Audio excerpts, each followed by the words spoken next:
What's up, everybody? This is Dejan, the owner of Tinae's Wealth Management and Credit Consulting. Just checking in to give you all a quick video on how to get jobs that are paying $100,000 plus using LinkedIn. Now, I know a number of people have asked me a number of questions as to how I've received a job that pays well over $300,000, and I want to give back a lot of free game that I learned just by utilizing LinkedIn. So, for starters, man, the first thing you want to do is work on the title that you have for yourself on your LinkedIn. So at the top, you see where I name myself as a senior operations manager, a loan IQ developer, as well as a data scientist at the Ashlar Group.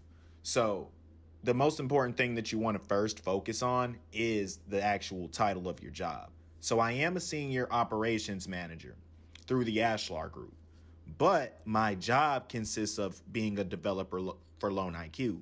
So you want to make sure you have those subtitles in place. Now, the data scientist is just another word for business analyst.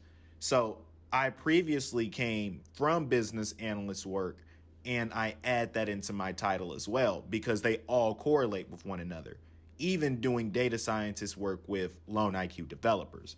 So I use three titles to gain a lot of traction from a lot of recruiters. So make sure you're doing your title the correct way, because the headline on LinkedIn is effective because it'll easily catch somebody's attention. And if you have an MBA, a specific certification or an advanced degree, you want to also add that to the end of your name, where you can see where I put Dejan Tinae, MBA. So moving forward into the next section. So here you want to go to your open to work preferences. And this is pretty much your way of looking for an opportunity that's out in the workplace. So this is just a quick setup of how I look at my basically my open to work preferences. So senior operations manager, assistant vice president, loan operations, lead business analyst, and senior technical business analyst. As I scroll down, you'll see where I have full-time and contract roles checked off.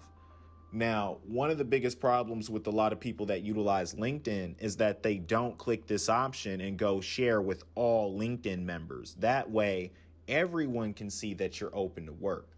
You can adjust your schedule, any type of benefits that you're looking for, and this can help the algorithm find you. So always look into adjusting your open to work preferences. I can't say this any more than I normally tell people. Now, when you're going through your LinkedIn, you can also add your license and certifications to your page. Always makes your page look a lot more effective compared to other candidates. So you want to add that. Now, scrolling through, there's a featured section. Of course, it looks better on desktop, but I pretty much tell people to feature the most important things about themselves. For me, I'm an author. I work in banking, and I'm pretty much on the tech side as well as the loan operations side. So I think my books make me more marketable. So I add that to my featured section, where I talk about a number of different things in books that I've published over a period of time. So these things are really impressive to a lot of recruiters that are on, social media looking for basically people like you who want more job opportunities. Now, going on to your about section, it's just as important. You want to highlight the most key important things about yourself. This is where I tell people, hey, I'm a business analyst, aka a subject matter expert, or SME for those that work in banking or any other industry. And I highlight that I've worked in commercial loan lending and mortgage servicing. I want to talk about the types of things that I service, syndicated and bilateral loans.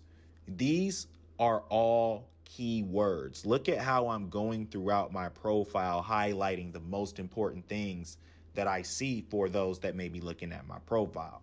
I'm letting them know I'm a former Loan IQ business analyst, now on the tech side. I have a master's, seeking $450,000 plus. So I usually tell people, don't highball your salary, put something reasonable, and the opportunities will open themselves up for you. Now, going on to the experience. This is one of the most important things I want people to see. You need to put bullet points in your job description. Now, you don't have to put the actual bullet, but at least fill out what it is that you do. Now, let me tell you guys some real key concepts. Just go through and read the things that I'm saying. I'm using alternative keywords and titles for the jobs that I've worked. So at Tech Systems, I put data scientist. I could have put business analyst, but I know data scientist is an alternative keyword and different businesses do that. So I intertwine everything into one thing on my LinkedIn. So here it says data scientist.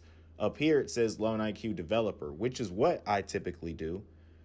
At Wells Fargo, of course, I was in loss mitigation, servicing things and mortgages. But when you come down here, I put loan IQ business analyst / data analyst.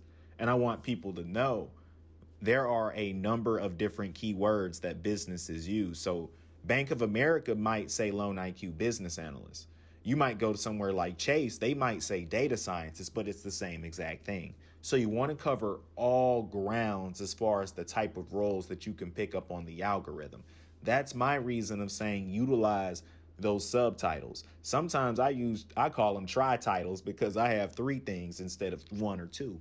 So use those to your advantage because it's going to pick up things on the system. And like I said, having an effective built LinkedIn account is something that a lot of recruiters pay attention to. Add your skills, have people endorse you, add certain things that you do at specific jobs because it always comes back and makes you look really good. And I add a lot of stuff to my LinkedIn profile just so people can know what type of things that I have going on, not just on my profile, but in my everyday life. So for those that are interested, we make LinkedIns and resumes for a number of people. And all you have to do is go to www.tinaeswm.net. And we're going to leave that in the description box below as well. That way you all can go straight to the website and opt into a program. We have a number of testimonials from people who have received jobs. And all you have to do is just add me on Facebook. And I'll leave that stuff in the description box below as well. So make sure you guys check it out, because there's a lot of good opportunities out here for people like you and me. And I just want people to know it's out there. You want to go to the job section and you want to just filter everything that you may be interested in, because I promise you it will work out for you. So thank you again for everyone that's taken the time to watch my video, and hope you all stay blessed. Have a good one. Now, there's a lot of people saying, how did Stanley get 100,000 and he's about to get out the military with no certifications? And I tell people, you can become a business analyst in a number of different industries. But if you're in the military, you can structure your resume based on your current job duties, and the jobs will still You call. can tell them what you want to say. Man, I don't know what y'all got against my nigga DJ, man, but shit, he got me right. He got me a job making $38 an hour. That's my, he hooked up my resume for me. He set up my LinkedIn for me. A recruiter just came hit me up. I ain't even really have to do nothing, man. Y'all need to fuck with him, man. Y'all trying to get some more money. For real. Still working these goddamn paycheck to paycheck jobs and shit. Trying to tell y'all niggas, but y'all better tap in. Real talk.